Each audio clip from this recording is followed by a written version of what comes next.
Estamos en las Ladies, Bahamas. gentlemen, girls, and boys.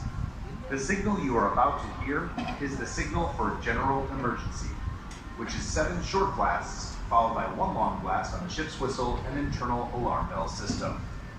This signal is for crew drill purposes only and does not involve our guests. Damas y caballeros, la señal de alarma que están a punto de escuchar es la señal de alarma general, la cual consiste en 7 toques cortos y un toque largo de silbato del barco. La señal de alarma es solamente para la tripulación, ningún huésped deberá responder a ella.